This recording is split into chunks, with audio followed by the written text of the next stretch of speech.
Good morning students. Class 11th में last video में हमने जीव जगत के बारे में अध्ययन किया था, जिसमें हम वर्गीकी पदानुक्रम यानी कि टैक्सोनॉमी हायरार्की के बारे में अध्ययन कर रहे थे। यहाँ पे हमने इसके विभिन्न टैक्सोन यानी कि वर्ग को देख लिया था। जैसे कि अगर हम उन्हें आरोही क्रम में जमाएं, यदि वर्गीकी पदानुक्रम को हम आरोही क्रम में, आरोही का मतलब होता है बढ़ते हुए क्रम, छोटे से बड़े के क्रम में जमाएं तो कैसे जमाएंगे? हमें पता है सबसे छोटी इकाई होती है जाति। एक समान जाति के जीव मिलकर के क्या बनाएंगे? वंश। लगभग समान लक्षणों वाले वंश मिलकर के क्या बनाएंगे? कुल। ये कुल आगे बहुत सारे कुल परस्पर मिलकर बनाएंगे गण। इसी तरीके से गण परस्पर मिलकर बनाएंगे वर्ग। ये वर्ग परस्पर मिलकर बनाते हैं संघ, और अंत में ये संघ मिलकर के आप बनाएंगे आपस में जगत। यह है आपके वर्गीकी पदानुक्रम का, यह जो वर्गीकी पदानुक्रम है इसको आरोही क्रम में हमने व्यवस्थित किया है। देखिए आरोही का मतलब क्या है? छोटे से बड़े की ओर। तो वर्गीकी पदानुक्रम की सबसे छोटी इकाई क्या है? जाति या स्पीशीज।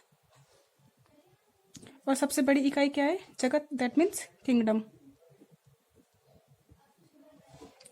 वंश को हम बोलते हैं जीनस, कुल को हम बोलेंगे फैमिली,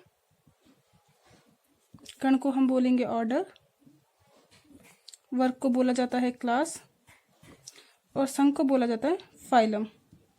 अगर हम पादपों की बात करते हैं तो संघ के स्थान पर आता है भाग, जिसे हम बोलते हैं डिवीजन। आज हम इन सभी पदानुक्रमों के बारे में, इन सभी टैक्सोन के बारे में आज अध्ययन करेंगे। तो सबसे पहले बात करते हैं हम जाति की, कि जाति क्या है, जाति से हमारा तात्पर्य क्या है। जाति यह वर्गीकरण की सबसे छोटी इकाई है। यह वर्गीकरण की सबसे छोटी इकाई है। यदि हम जाति की परिभाषा को देखना चाहते हैं तो देखिए, एक समान दिखाई देने वाले जीवों का वह समूह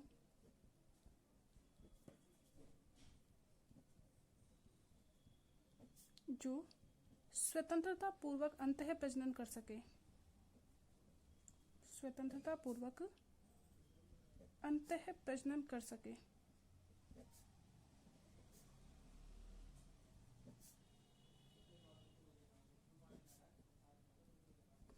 देखिए जो जाति के जीव कैसे दिखाई देंगे? एक समान दिखाई देते हैं, और साथ ही साथ क्या कर सकते हैं? ये स्वतंत्रता पूर्वक अंतः प्रजनन, यानी कि एक ही जाति के जीवों में जनन की प्रक्रिया संपन्न हो सकती है। तो इसे हमने क्या बोल दिया है? जाति बोल दिया है। जैसे कि देखिए जो बाघ है इसका वैज्ञानिक नाम क्या है? Panthera Tigris. द्विनाम पद्धति में हमने पढ़ा था कि प्रत्येक जीव का नाम दो पदों में दिया जाता है। तो यहाँ पे पैंथेरा किसको दिखा रहा है? वंश को, और टाइग्रिस का दिखा रही है? जाति को। इसी तरीके से यदि हम शेर का वैज्ञानिक नाम देखेंगे तो शेर का वैज्ञानिक नाम है पैंथेरा लियो। पैंथेरा यहाँ पे क्या है? वंश, और लियो क्या है? यहाँ पे जाति। तो देखिए यहाँ पे बाघ की जाति क्या है? टाइग्रिस, और शेर की जाति क्या है? लियो।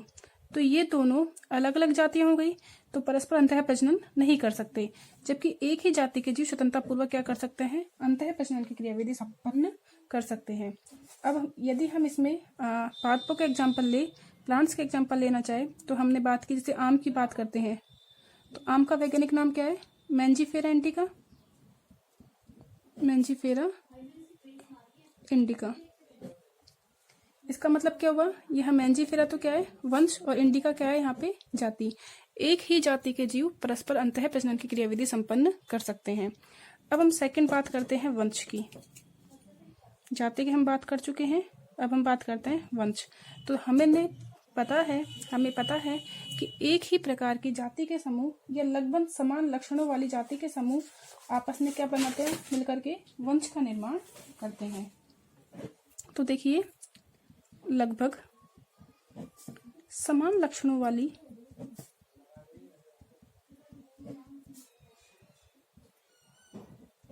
जाति के समूह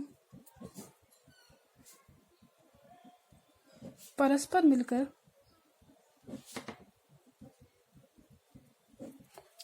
वंश का निर्माण करते हैं।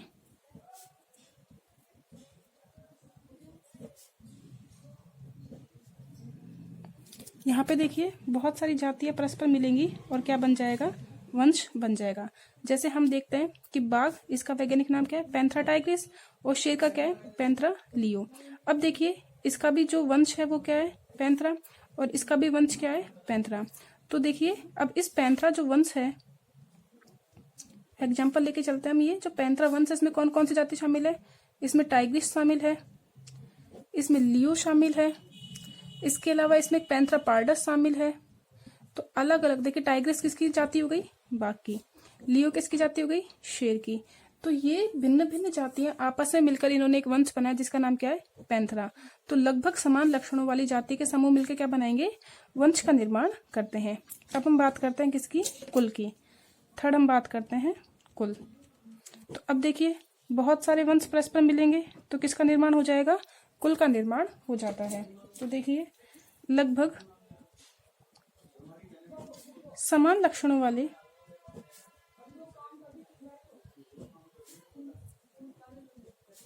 वंश एक कुल में रखे जाते हैं।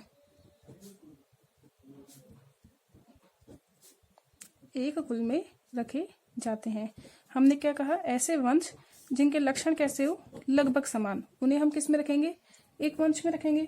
जैसे हम एग्जांपल लेते हैं, शेर, चीता, बिल्ली, जो इनके वंश के लक्षणों कैसे हैं, लगभग समान, तो इन्हें हमने एक कुल में रखा है जिसका नाम क्या है, फेलिडी। इन्हें हमने किस कुल में रखा है, फेलिडी कुल में इसे हमने रखा है। क्लियर हुआ। तो देखिए जिनके ऐसे, देखो शेर, चीता और बिल्ली, इनके ऑलमोस्ट कैरेक्टरिस्टिक सेम सेम है कि ये तीनों ही मांसाहारी है, तीनों के ही स्किन के ऊपर आपको लाइनिंग मिलती है। तो इस तरीके से इन्हें किस में रख दिया गया है, आपने कैनेडी कुल में रख दिया है। अब हम अगली बात करते हैं कि बहुत सारे कुल परस्पर मिलकर क्या बनाएंगे, गण का निर्माण करेंगे, ऑर्डर। तो देखिए गण के बारे में हम देखते हैं, लगभग समान कुल, लगभग समान लक्षणों वाले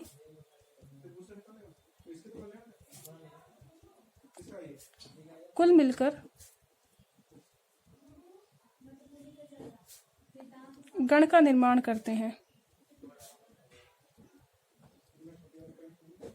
गण का निर्माण करते हैं। जैसे हमें बात करते हैं कार्निवोरा गण। कार्निवोरा गण में सारे के सारे मांसाहारी जीवों को रखा गया है। किनको रखा गया है, मांसाहारी जीवों को। यदि हम बात करते हैं इसमें प्राइमेट गण,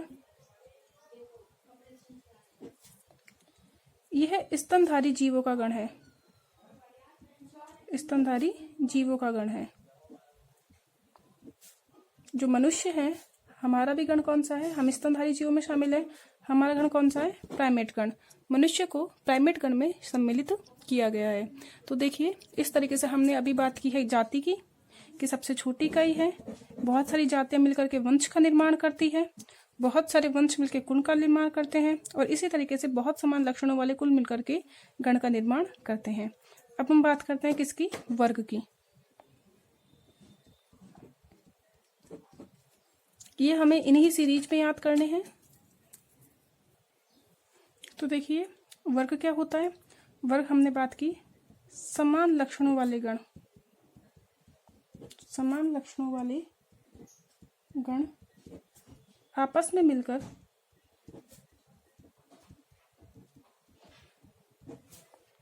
वर्ग का निर्माण करते हैं। वर्ग का निर्माण करते हैं जिसे हमने क्या बोला है, क्लास।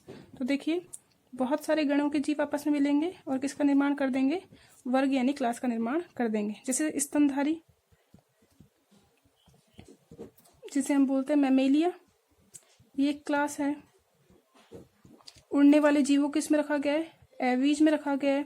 रैंकल चलने वाले जीवों को किस में रखा गया है, आपके रेप्टिलिया में रखा गया है।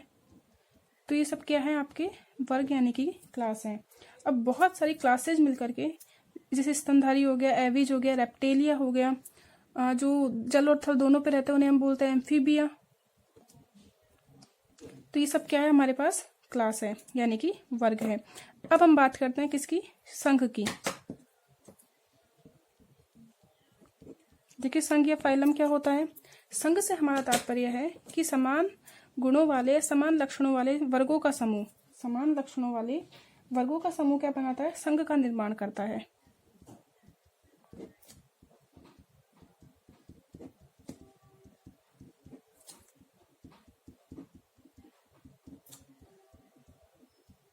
वर्गों का समूह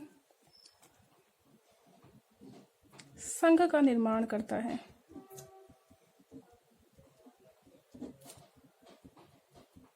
इसे हम इंग्लिश में क्या बोल देते हैं, फाइलम। जैसे कि हमने बात की कि यदि हम जंतु जगत की बात करें ये, तो इसमें हमारे पास कशेरुकी एवं अकशेरुकी, जंतुओं को कशेरुकी और अकशेरुकी दो संघों में परिवर्तित किया गया है, वो दो संघों में बांटा गया है। तो कशेरुकी जिन्हें हम बोलते हैं कॉर्डेटा, इनके पास विशेष कैरेक्टरिस्टिक होते हैं, विशेष लक्षण होते हैं, जैसे कि पृष्ठ रज्जु पाया जाता है, तंत्रिका रज्जु पाया जाता है, प्रश्नीय क्लोमत्रालेन में पाई जाती है। इन्हें किस में रखा गया है, कशेरुकी में। जबकि जिनके पास ये कैरेक्टरिस्टिक नहीं होते हैं, जिनके पास लक्षण नहीं होते हैं, उन्हें किस में रखा गया है, अकशेरुकी में। तो देखिए बहुत सारे वर्ग मिलकर किसका निर्माण कर देंगे, संघ का निर्माण कर देते हैं। यदि हम जगत की बात करते हैं तो देखिए जगत दो है हमारे पास मुख्यतः। एक तो हमारे पास जंतु जगत जिसमें समस्त जंतुओं को शामिल किया गया है, और दूसरा हमारे पास कौन सा है, पादप जगत जिसमें समस्त पादपों को सम्मिलित किया गया है। तो इस तरीके से आज हमने टैक्सोनॉमी हायरार्की यानी कि वर्गीकी पदानुक्रम के बारे में अध्ययन किया, और इन्हें हमने आरोही क्रम में, छोटे से बड़े क्रम में देखा है। तो जगत या किंगडम जो है यह वर्गीकरण की सबसे बड़ी इकाई है। सबसे छोटी कौन सी है, जाति। तो सबसे पहले जाति के बारे में देखा, फिर हमने वंश के बारे में देखा। द्विनाम पद्धति में प्रथम नाम किसको दर्शाएगा, वंश को, और द्वितीय नाम किसको दर्शाएगा, जाति को दर्शाते हैं। फिर हमने बात की कुल की, फिर हमने बात की गण की, फिर वर्ग, संघ, और अंत में हमने बात की जगत की। अब हम देखिए इसको एक एग्जाम्पल से समझते हैं कि हम मनुष्य का एग्जाम्पल लेके चलते हैं कि मनुष्य का जो वर्गीकरण है, क्लासिफिकेशन है, उसका हम टैक्सोनॉमी हायरार्की यानी कि वर्गीकी पदानुक्रम का निर्माण करते हैं। तो देखिए हम बात करते हैं मनुष्य की, किसके बारे में, कि मनुष्य का जो वर्गीकी पदानुक्रम है वो हम बनाते हैं। तो हमें पता है कि मनुष्य का क्या नाम है, मनुष्य का जो वैज्ञानिक नाम है वो है होमो सैपियंस। होमो सैपियंस किसका नाम है, मनुष्य का वैज्ञानिक नाम। अब देखिए यहाँ पे प्रथम नाम तो किसको दिखाएगा, वंश को, और द्वितीय नाम किसको दिखाएगा, जाति को। तो मनुष्य के बारे में यदि हम बात करते हैं तो मनुष्य की जाति क्या हो गई, सैपियंस। ये क्या हो गया, सैपियंस। ये हम किसकी बात कर रहे हैं, मनुष्य के। तो अब हम मनुष्य का जो है वर्गीकरण पदानुक्रम बनाते हैं। सैपियंस जाति हो गई, वंश क्या है यहाँ पे, होमो। वंश क्या है मनुष्य का, होमो। अब यदि हम बात करते हैं फैमिली की, तो मनुष्य को होमोनिडी फैमिली में रखा गया है। मनुष्य की फैमिली कौन सी हो जाएगी, होमोनिडी। इसी तरीके से यदि हम मनुष्य के गण की बात करें तो मनुष्य को किस में रखा गया है, प्राइमेट गण में। देखिए यहाँ पे देखिए किस में रखा गया है मनुष्य को, प्राइमेट गण में। अब मनुष्य स्तनधारी जीव है, इसके जो कैरेक्टरिस्टिक है वो किसके समान मिलते हैं, स्तनधारी के समान। तो स्तनधारी को ही हम क्या बोलते हैं, मैमेलिया क्लास। तो इनका जो क्लास है या वर्ग है वो कौन सी हो जाएगी, स्तनधारी यानी कि मैमेलिया। यदि हम संघ की बात करते हैं तो हमें पता है मनुष्य के पास पृष्ठ रज्जु पाई जाती है, तो इसे हमने किस में रख दिया गया है, कॉर्डेटा में यानी कि पृष्ठवंशी में। और जगत कौन सा है, मनुष्य को जंतु जगत में शामिल किया गया है। तो ये क्या हो गया आपका, मनुष्य का वर्गीकी पदानुक्रम हमने बना दिया है। तो मनुष्य में जाति सैपियंस, वंश होमो, कुल होमोनिडी, गण प्राइमेट, वर्ग मैमेलिया, संघ पृष्ठवंशी, और जगत कौन सा हो गया इनके पास, जंतु जगत में शामिल किया गया है। तो आज हमने वर्गीकी पदानुक्रम को अच्छे समझ लिया है। नेक्स्ट वीडियो में हम वर्गीकी के सहायक साधनों की बात करेंगे। तो आज के लिए इतना ही। Thank you.